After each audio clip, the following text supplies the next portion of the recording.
Hi, my name is Vrolijk. I representing the Aruba Marriage Resort.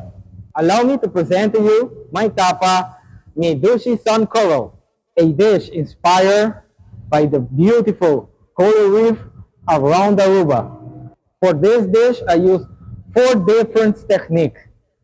First one being cilantro powder, which I use it for garnish and aroma.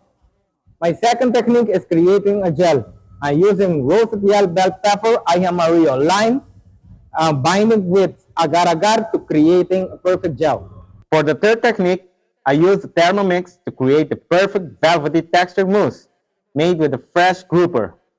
For the fourth technique, I use shredded green plantain to wrap around the mousse that I later on deep fry to create a golden color and crispy texture to replicate the coral. For the fifth technique, I created a red bell pepper emulsion, which our own locally homemade hot sauce pica de papaya.